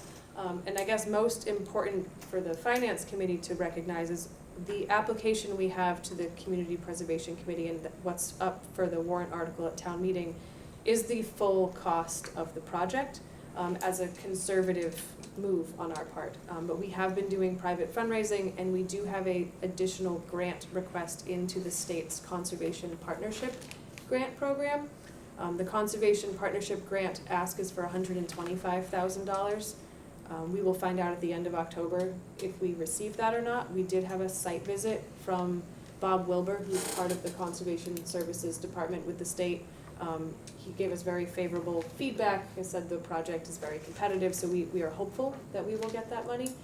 So anything we get from private fundraising or from that state grant will ultimately reduce the amount that we ask for reimbursement from. So we're not trying to get more than $250,000 collectively from anywhere, but in case that grant didn't come through and in case our local fundraising wasn't as productive as we were hoping, we wanted to make sure we didn't lose the opportunity to conserve this really valuable piece of open space. So that's the overall. I'm happy to answer any questions folks have if there are any. Just the town's money's the last money in. Right. I like to hear that. Right. And this is already under contract? We have a signed purchase and sales agreement that gives us until March to get our funding in order, but essentially between town meeting and this big grant from the state that we're asking for, we'll know our answer by the end of October. And because of the way the state grant works and the timing with putting a conservation restriction on it, I would hope that if the funding was all in place, that we would actually purchase the property before the end of the year. A conservation restriction, is there a time, how long does that last? Forever. Forever. Yeah. That's the point of it, is so that once you put that on, the Wareham Land Trust owning a piece of property, just owning it, protects it because we are who we are and our mission is what it is. But if we were to ever dissolve someday, or if something were to happen, or if we, needed to liquidate something to get funds, there's nothing to stop us from changing the use of our properties. Putting a conservation restriction on it makes it so that even if it were to change hands 100 years from now, it will be It runs forever with the land. protected. So the point is to make sure it stays open space. I think the only thing I have is when I was looking at the lot in the assessor's map, the two lots directly abutting it on either side, they're both primarily all marshland. Do you have any thoughts of being able to pick those two up as time moves on and move this over, or? The lot to the north is already owned by the town, so it's part of what I consider the Marks Cove Conservation Area. There are two separate lots on the assessor's map, but currently up for sale as a single lot because they're so small and strangely shaped, just to the south of this property. Okay, yeah. We have approached that landowner. We haven't, he wants more than we're able to offer. So as a nonprofit, we can only offer an appraised value of the land, and a lot of times developers and landowners think that they can get, higher amounts in today's market, and sometimes it's true. So being a land trust, we really need a willing landowner to work with us, a patient landowner who's willing to wait till next March. Someone who's willing to sell to us for an appraised value and not, get into a bidding war with other people. So we do need a lot of factors to come into play, but we would love to continue the. So this is the lot that's just before the two that are for sale right there. And the one Well, this is prior. also for sale, so this may have a for sale sign on it as well. I have a map if you haven't seen where this actually is. That I only have one copy, but we can pass it I around. had looked at the, Um, because when I was looking at the assessor's map, I saw this particular lot. So I'm gonna just draw on this real quick, but there are two lots kind of right here that are the ones that I'm saying are being sold together. But everything on the other side of us is already protected. These two are sold together. So that one in red is the one that we're trying to purchase, and then the two just to the south are Okay, still up for yeah, sale. So the one directly to the, so it's the two that are being sold that are, all right. Okay, that answers that And- question. And all of this is owned by the town or Mass Audubon, right, Right. okay. And does that little spot of land have a conservation restriction on it too? The town owned, right next to it? I don't think so. I think it's just owned by the town. It's sort of protected because it's all salt marsh. No one You could can't ever build build on on it it. anyway. Right, right. I have a Yeah. question. I looked at the two that were for sale. It would be tough to combine those legally to build. I looked at it, it's not built, in my opinion, it's just not No. Doesn't buildable. look And to combine two lots, I've tried to do that, it's not very easy to do. Right, so it may be that the person who owns it is not successful in their other plans, and he can always come back and talk to us later. No, that's all I had. But you're right, it makes perfect sense to keep the train going. Yeah, it's, well, when I saw that it's just being primarily all marshland, it was like, there's no, I think Right, there's right, just so- enough upland, and if you squeeze those two lots together, that you could technically get a house in there. Maybe, that's the theory. maybe, the theory. yeah, I didn't look that far down. Other questions? All right, thank you very much. Thank you for being so patient and Oh, waiting no. through everything else. Thank you for your flexibility, and I also had to be two places tonight too, so that's why I was. Oh, absolutely. Thank you. Is there anything else we'll need to do or get to you guys, or are we all set on I our end? think we've got I what we think we're need. good, yeah. Okay. Well, thank you very much. Have a great evening. You too. Great. So, that takes us to item G, discussion and possible votes on fall town meeting articles previously heard. And as is our tradition, we're going to talk about the articles that we heard last week. Unless someone has a reason to wait, we will vote on them. I also wonder if we shouldn't go ahead and vote on this one, since it's part of the same, information that we were considering last week. The one we just heard? Yes. Does anybody have a problem with that? I agree with that. Okay. So let's start with Article 9, Number 6, Chapel Lane. And this was Steve Bushman, who is still here, and I'm sure would be happy to answer any questions that anyone has thought of since we last spoke with him. Is there any, first of all, is there a motion on Article 9? And our usual motion taker is probably not gonna be the one who does it this time. Motion Mum's the word. Motion to approve Article 9 All right, as written. so is there a second? Second. All right. The motion by Matt, second by Heidi. Discussion.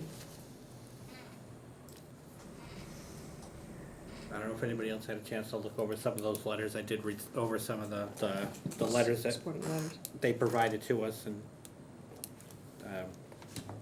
a lot of great support from the Yeah, I do surrounding, too. Right, yeah, at agreed. least it appears to be.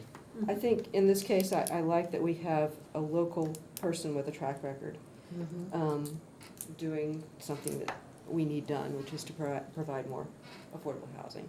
And a smaller project. And a as smaller well, project, right. which I like, and I think is more manageable from in a lot of ways. And I think we heard a really nice explanation from David Hurd about how decisions are made by the Community Preservation Committee. And I, for one, don't like to spend too much time second guessing people who've looked very deeply into something, and it means a lot to me that they find this to be a worthy project. So that's all I have to say. Any other question? Any other comments? It's not a project for profit. I'll leave it at that. I could have said that for you. I know. Thank you. You know how I know feel. exactly what you were You know how I gonna say. feel. I Thank know you. exactly how you feel. Is there any other comment before we take a vote? All right. All those in favor say aye. Aye. Opposed? No? Abstaining? Okay. So was that one no? Two no's? Two Okay. no's. So it carries 4-1. One.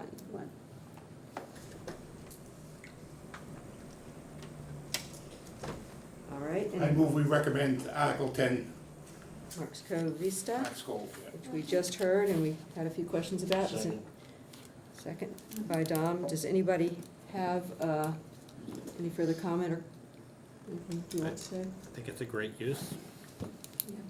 I think in general, we all like to see open space preserved, especially this kind of. Acquired, And yeah. acquired in this kind of open space, Mhm. which really can't be used for other things, so let's do a good thing with it.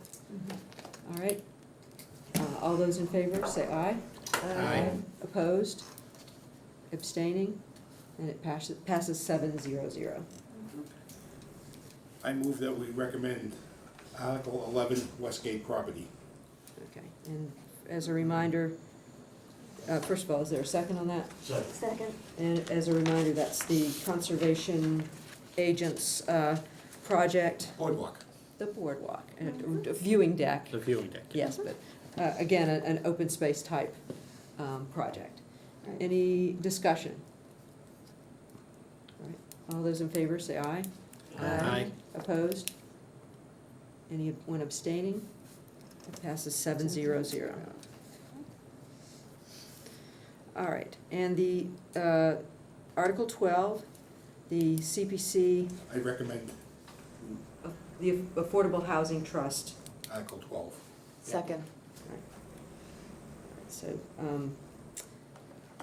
discussion. This was the Wareham Housing Trust asking to, for a grant to basically sort of establish more of a presence and maybe a track record of, this is how it was presented to us, of how they might assist people in need in providing affordable housing. Discussion? I can agree with what their mission is and what they should be doing. I don't think, and I think Jody made a really good point last week, that they went ahead and set up something without anybody asking for the help. You're talking about the They offered- $1,000, The rent. Instead of Yeah, the rent 56, subsidy. almost Right. 100, and I think it needs to be a little more reactive and proactive right. instead of searching for. I'm part of that Affordable Housing Trust. I'd like to make a couple of points about it. would you mind stepping up to the table so people on Zoom can see you if there are any? Hi, Tricia Wertz. I started getting involved, so even though I'm a select board person, I'm not a liaison to them, and I'm an actual member. And I think, Heidi, you know, when I first came in, part of what that organization struggled with was, did they have forms and ways for people to apply? They didn't have any support in the town. We got that all scheduled and set up. We've also started giving out grants and lining them up. And Sandy Slavin is also a member of this group. So one of the things we're challenged with is we don't have a lot of money to come in and fill the situation if something comes in front of us, especially like a smaller project. So the concept is we are rolling now. It is working. We know how to get it done. But what we don't need to do is tell an organization who we think their project is very viable and it's very important to invest in it, that, sorry, we have to wait another 6 or 12 months before we get access to the funding. And so, with Ms. Slavin involved, she's also involved at the CPC level. And so she is very clear and understanding about how to manage this money specifically. The money will stay with CPC, but it will be allocated to the Affordable Housing Trust. But it gives us the ability to work when the work is needed versus waiting out months. So that's my input on it. And I would say, I think it's really not fair to have an agency or department, I'm not sure what you want to call it, the Housing Trust, tasked with something as challenging as helping people with affordable housing and not fund them except way after the fact. I think that is a real problem. And I do think, you know, this is a one-time grant. This is not, we're not putting them into the budget and, you know, moving some of that money that we've just heard about over there without further control. I really think we should give them a chance to see what they can do with $125,000. And I'm not, I mean, they definitely need to be funded. The only thing I wanted to voice was the fact that I think the funding should be looked at a little bit more on how it's spent out. Right, right. And The funding, I think they need it, I just think they need to spend a little bit more time in looking at the projects that they're giving the money to before.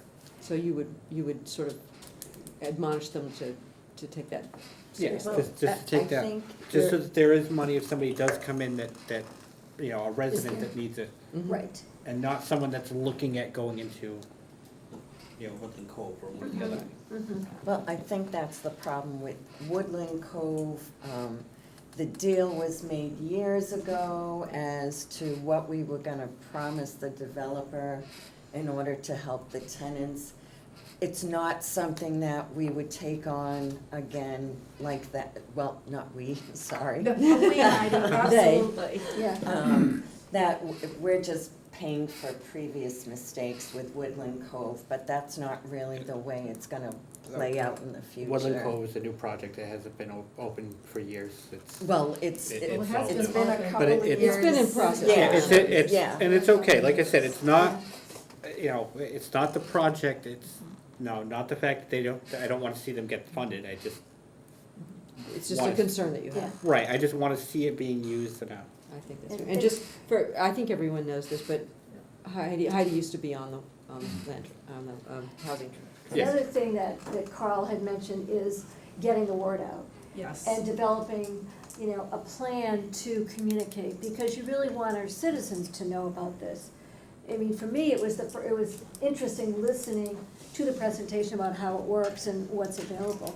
So I think I liked what Carl was saying. We now have to start to get the word out. How do we communicate with citizens? The challenge with that also is we have no budget.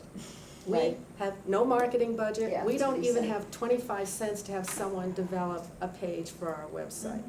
So that will be a challenge that we look at addressing moving forward. Right. But at this point, we've got a need in the town. We've got good people starting to put projects together. We've got the person who is one of the chairs from the CPC overlooking this. We've got multiple people involved in it, so take a bet, guys. And I would add, to the extent we don't, some of us don't think it's appropriate for private people to get these grants to create a for-profit project. This is not for profit. It's pretty much the only way the town can help with affordable housing without going through somebody who's got a business of some kind. Big development. So I just think it makes sense to do. Yeah, it's funny, a couple of days after the meeting, I had someone come up to me and said, I just want, they know what's going on in town, but they're not involved in town at all, they didn't go to town meeting. So I'll leave it at that, but they said the guy sitting to your left, meaning Jerry, made a very valid point, that you're giving money, there should be an application, a whole process of who's getting this money, not just say they're getting the money. Right. And they had a problem with that. And that process is in place now. I actually helped create the forms for it. They are online.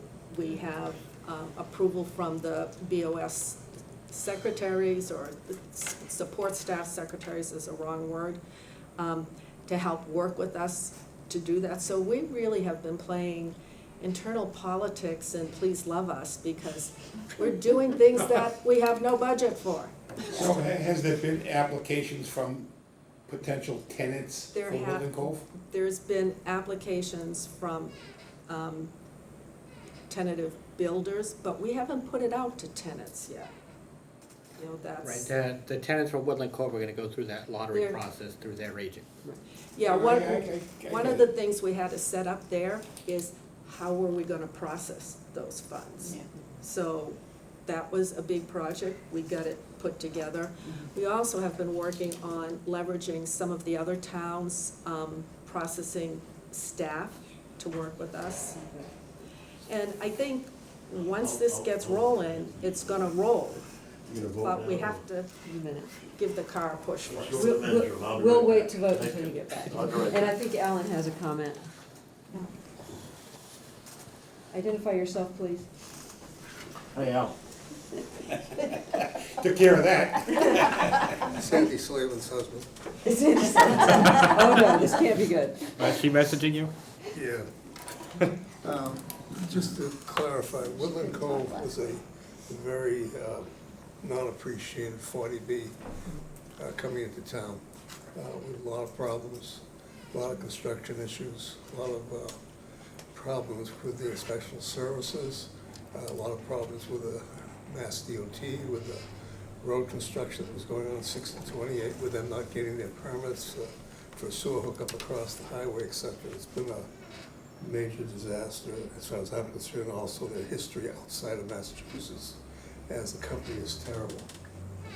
The town of Wareham did not give them any money toward their project. They came before town meeting on 2 different occasions and they were turned down. You have to understand what the deal is here is we are giving the tenants a head start. We're giving them $1,000 as they go in for the first building complex, which is 50-some in the second one. We're not giving it to Woodland Cove. Woodland Cove tried to actually go before and ask for the money up front directly, and the answer was absolutely no. So the money that's coming in is for a tenant to assist in their rent, to help them get started. Just so you understand what it really is. And it never goes through Woodland Cove's It never goes hands through at Cove. all. Thank you for that clarification. Thank you. And I agree with what Alan's saying, I mean, I think that's been but I certainly don't wanna punish a potential tenant that may need assistance. I mean, I understand that, but I don't know if we're to that point yet, I'm not really sure.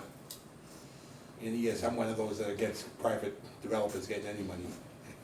That's not a newsflash. Well, I Well, think, this money isn't the private developer, it's the going to renters. tenants. and what we're voting on tonight is not anything about Woodland Cove, actually, it's about Wareham Land Trust Right. and funding that, as I said, as a way to address a need without necessarily having to go through private people making money. Well, that's not Which how most it- people think is a good thing. I'm very confused. I have one other question. Tricia, correct me if I'm wrong, don't we already have the money for Woodland Cove. This 150,000 Yeah. is, the Woodland Cove payments aren't coming out of this We have money 150,000. for Woodland Cove. Yes. We're also presenting some money to this man's project and to some other projects. This would all be in addition In to all of addition that. to that, yeah. But that basically takes you down pretty low. That takes us pretty low, Okay. to the point where have to really be working with something tiny, while we waited another 6 months to maybe get funding. Okay, so this is kind of seed money is the way I look at it. That's a great way to describe it, and the fact that it's seed money that isn't in our personal account, Right. it's still in an account held by CPC. Right. I think it's a great insurance. All right, does anybody else have any comments before we take a vote on this? Same as last week. All right. All those in favor say aye. Aye. Did we get a motion on? We did get a motion, I right? make a motion. Aye, yeah. Yes. All right. Okay. All those in favor say aye. Aye. Opposed? Opposed. Opposed. Mom? I said aye. Oh, you said aye. Okay, so, and no one abstaining, that's 5-0. Yep.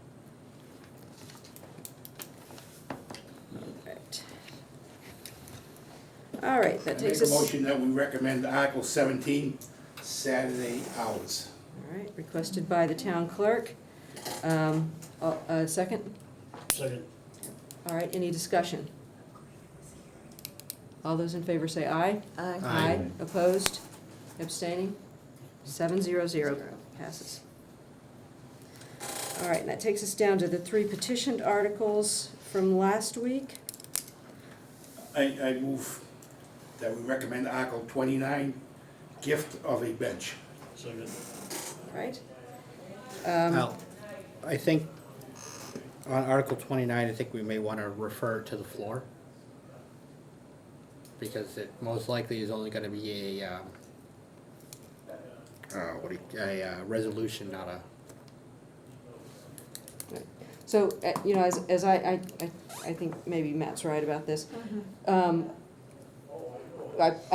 sent out the policy, the town policy on named facilities and items. So as it stands right now, the town policy is that there is a moratorium on that with the exception of the band shell, the newly refurbished band shell. So I'm gonna take your second back. Take it back. All right? I'll take my back. All right, I move that we refer Article 29, gift of a bench, to town meeting. yes, is there a second? Second. All right. Further discussion? All those in favor say aye. Aye. Opposed? Abstaining? All right, that passes 700. All right, we've got Article 30, Article 30, amend the charter. recommend amending the charter. Do we have a motion? A second. That was for the other board and all that, right? Yeah, That it's was a- for the- yeah, Creating a new that's for the- committee. Creating a committee. Okay, good, good Yes. thing. Yeah. So was that a motion? Yeah, I got it. Okay, No, second by Matt. Go for it. All right. Discussion. Very troubling. I find that, this whole concept very troubling. Well, I find the concept is great, but The concept the is only laid out other in two this towns article. that have this commission in place that I can Right. find in the state of Massachusetts, neither one of the other two towns or this commission in these two towns has made a difference in the towns. So I find that it's not something that, and it doesn't have any legal authority. Right. So it's just a board like we are that'll make a recommendation. Past that, it doesn't have any I did. other The whole- function. And And that's my only, yeah, the concept as laid out is what troubles me around, the, part of the way it's written up is definitely concerning to me, that the blind draw process and so on. correct. And just the lack of articulation of the issue, written complaint, but not really describing it. And no real deliberations. I mean, there's a meeting, but, There's a lot of stuff, so the way that this is written up the same way in both the other communities. right, There's a little bit different, there's a little bit of difference in the time frame for Yes. posting things. right, Ours is a little bit quicker than it's written in some of the other ones. yep. Yeah, The membership province process towns, yeah. in this one is a complete line draw, and where the other two towns, it's open casting, so to speak. The normal process Right, for normal other process committees. Right, for yeah. picking. Review an Um, application, looking at experience, looking Correct. at, yes. Correct, and in Right. this one, it's not, And then the 5 So, years, you have I- to not, you cannot have served on anything for 5 years, You which can't you. fill half the boards in for a this town long down. time. right, Exactly. so I mean, Sit out for 5 years. I mean, Exactly, the exactly. the concept of the commission is not a bad idea, but the actual use of the commission isn't, in my Agreed. opinion, is not there. Agreed. At the end of the day, it could end up in court anyway, so it's, There are processes in place where it doesn't end up in court in order to have people removed. You don't have to go to court to have a recall election. Right. That's right. You just have to follow the processes that are already in That's right. And we're place. talking about the elected officials, that's right. The elected officials, the Right. appointed officials, you can plead your Yeah. case to the appointing committee. Right. Right. It's not just a legal action. And there- Correct. How It's- it was presented. Yeah. Correct. And there are bases for removing any one of us Yeah. if we have done something wrong that we Correct. shouldn't, and probably removing all of us at one time. We should work on that. Other comments? I think it adds a layer of bureaucracy that is not helpful, and I just can't support it. But, shall we take a vote? please. All in favor say aye. Opposed? No. No, No. No. Anyone abstaining? It does not pass 070. Thank you. All right, and finally, Article I 31. move that we recommend Article 31, amend bylaws, affordable housing. Second? Discussion. Our real estate lawyer should weigh in Well, for sure. And, I looked at the AG's opinion, I looked at, what we know is, this is an article that was passed in June of 21. The AG did not throw it out, did not say it's not appropriate, but had some concerns about, and to me, it is the issue about policing, the issue of qualification, which again, as Ken said, is gonna fall on the town. There's a good deal of policing that needs to go on with affordable projects. Every year there's a recertification, so we're relying frankly on homeowners to do this unless they sell and the new owner has to do it. It just, while the concept is, I think, a thoughtful one, I just think it needs more work. I just want to point out that this came up, this amendment to the bylaw came up, was it A last? year ago. Yeah, a year Year ago. ago, June, a year ago. And it was voted down at town meeting, and I think the concerns were the same. And we just heard Ken, right here in front of us, Yeah, say that. saying he will sit down and work with her. And he said the same thing at town meeting a year ago.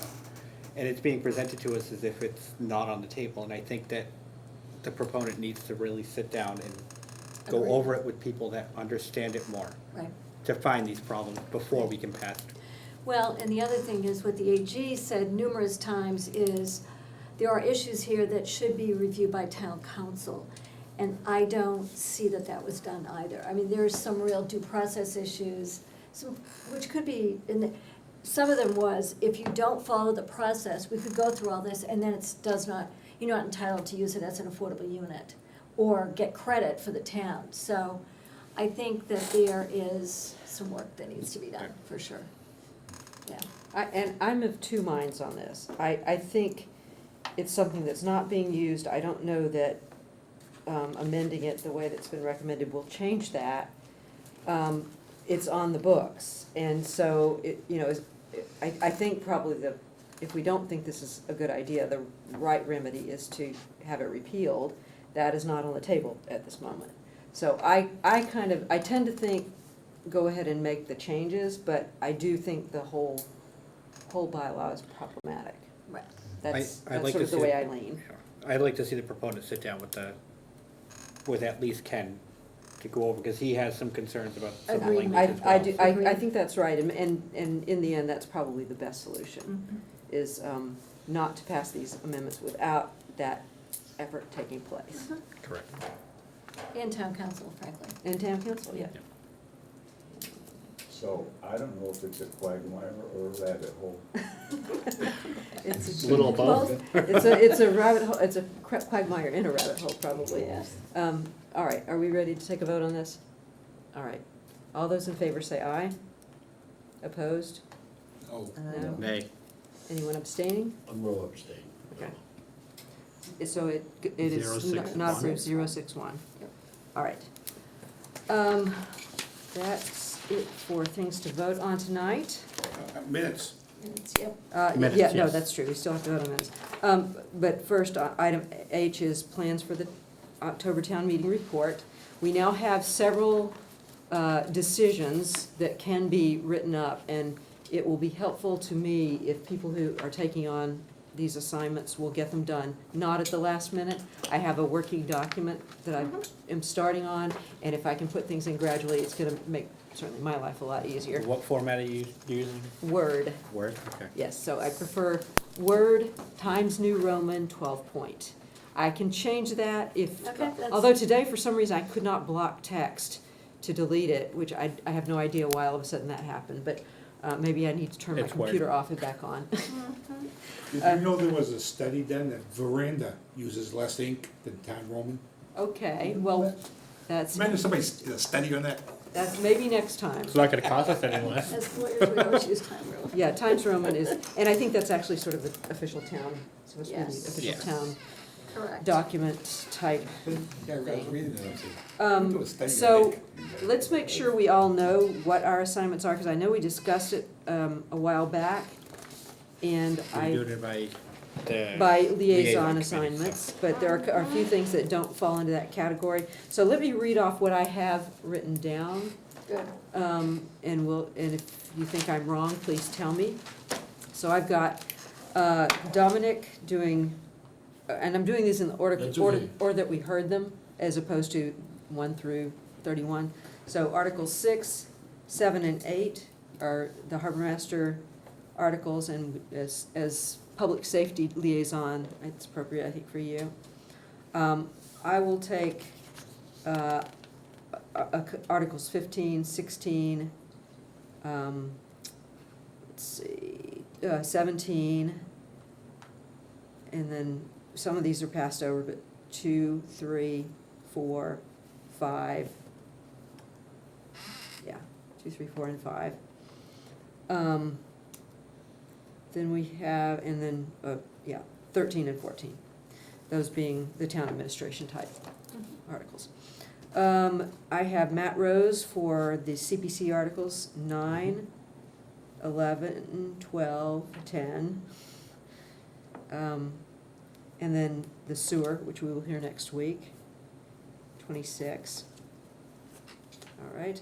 I have Jody on, I think you offered to do the citizen petitions. Am I right I about that? guess I don't remember, but that's all right. Yes. 'Cause, We What do you only need got these 3 by? of them. you know, 16th, was it? yeah, that's a good, I mean, ideally the 13th, Friday the 13th, but That's Next next week. Friday. that's next week. I mean, can you do them before you leave town? When are you leaving? Leaving Friday, If that's a problem, if I can, why don't you give it a shot tomorrow, and if you don't have time to do it, we will because I reassign. won't be here next week. Yes, right. So I've got you for 29, 30, and 31. You obviously can't do 28 since you won't be here, so I will, Heidi, could you take 28 Candle Paper Lane, which we'll hear next week? Mhm. All right. Just change that. Then we've got Julie doing all the zoning Mhm. 18, things. 19, 20, 21, 22, 23, 24, 25, 27. Yes, got you down for Got all it. of those. Yep, okay. And Heidi, I've got you also for, I don't know, I guess for some reason I have you down as the stormwater bylaw, is that right? You've got 20, I'm not necessarily, Yeah, I'll because do. Julie will do it, she's I'll do up on 27. all of these. Yeah. And capital planning, Jerry. Might be very short. Yeah, but I still got the 10-year plan. Okay, good. Okay, perfect then. I know that means some people have more, maybe Heidi, I may have you help me a little with proofreading or something like that. since Okay. You're not getting to do as much of the work. Okay. But it is your first big one, so I guess that's fair. Everyone on board with all of that? And like I said, anything you can do now is great. And, Who's doing Article 12? 12, we've got, let's see. We had Matt, but Yeah, would you that's like me. to do that one? Yeah. Do you want me to do that for you, Matt? Either or, it's a CPC or CPA fund, which, Since she was on the Affordable Housing Trust, I guess. if you wanna do it, yeah. I mean, I'm That's not gonna fine. say, you know, And with the same I'll thing, do that one. explanation. Somebody volunteers, don't say no. no, I'm not gonna say no, she wants to do that, no. Yeah. Format again, Yeah. explanation, 2 or 3 sentences. Yes, please keep it recommendation. brief. Brief. We are trying to keep the length of this thing Right. short. Matt, does it still look like we can't get Gateway? I wanna try to keep it up to 2 weeks if we're not gonna get within that. Yeah, we're not gonna be able to do it 2 weeks ahead. That would be Monday. Yeah, I And mean, we will not pushing vote 1 it out. week, we could run into issues. And Yeah, well, I know we can get quick turnaround from Staples. We will do it as economically as we can. let's see if we can sit down and maybe talk to them and see if we can, Yeah, I mean, sure. yeah, see what the settings were. And All right. Okay, so that leaves us with the acceptance of minutes. We accept the minutes of September 20th, 2023. Okay, and Second. Everybody was in everybody's attendance. here. Second? Second. All right. Any discussion or amendments? All those in favor say aye. Aye. Opposed? Abstaining? Passes 700. So the final thing is discussion of school committee budget meeting dates and liaison reports. And Jody is our school liaison. Do you have those dates? I get the dates, yeah. Yeah. Oh, I don't have them with me. Okay, so, well, then I can share those. Yeah. They are, and just recently learned this, there will be a workshop, a budget workshop on November 7th, starting at 8:30 in the morning, where the school committee and the leadership of the schools will be taking their first swing, I think, at school budget. As you know, this is a huge chunk of our town budget, and it's very important that we get this right. And we're not required, we're invited, but not required to attend. I plan to attend. If you can, it would be really good to do so. There's also, I think, a public meeting on the evening of the 16th. And then there'll be the combined school committee, select board, finance committee meeting, which we really do need to have a quorum for, on the evening of December 7th. And I know, Jody, you said you can't do that, is that right? Correct. So I hope we can get five of the other 6 of us there, but if you could put that on your I mean, calendar. that's one I could Zoom if they, I don't know. think they do it Zoom in the school though. They didn't last year. I don't know if they're doing it this year or not. We could request that, I guess. It's our meeting too. That would be great. I can't do Zoom next week, I'm not getting up in the middle of the night. No, not after a pint in a really nice pub. So, please I think don't. that day we're doing the Jameson Distillery. Okay, even worse. Okay, The November 7th, 16th, is that gonna be at the school department? it is. Okay. Yeah, and It's that's November 16th? November 16th in the evening here in the auditorium is the, I think, the public hearing, public meeting. And then December 7th is our joint meeting, which we will have, we'll do an agenda for and, or, you know, a notice of the meeting, as we do for all of our meetings. Anybody got any liaison reports at this point? Okay. Well, our next meeting is next week. Same time, same bat time, same bat station, October 11th. We will be hearing the sewer, the capital plan, and the final citizen petition, which is the Candlepaper Lane, changing from a private road to a public road. And I'm sure there'll be a couple of other things that we have to add to the agenda, but that's in our final votes. So that's where things Did we get stand. anything from sewer commission in advance of the meeting? I'm gonna ask. And we will. For your information, what I've been doing with all of these meetings is requesting people to give me anything they want to share by Friday, by the end of the day on Friday. It doesn't always work out that way, but I'm asking and trying to get our information as much in advance as I can. And most people, especially the CPC grant requests, have all been very well,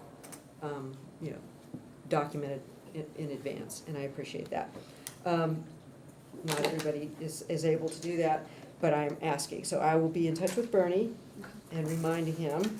I know that they were, I think, planning to debut a new and improved presentation, and I'm not sure if that's happened yet. I think tomorrow night maybe is the Right, plan. that's the next, yes, I think tomorrow night's the next meeting. I think that's right. So hopefully we will get whatever is their best presentation. Same old crap. You like that? Literally. Yeah. Not on the agenda tonight, so let's not discuss. Yeah, and No, obviously the he was making a consultant just joke. been hired, we got a long way down the road to go, I Yes, guess, yes, right? Okay. probably. So, that's I where we move are. that we adjourn. Second? Second. All right, all those in favor say aye. Aye. Opposed? Abstaining? Passes 7-0. Just quick information.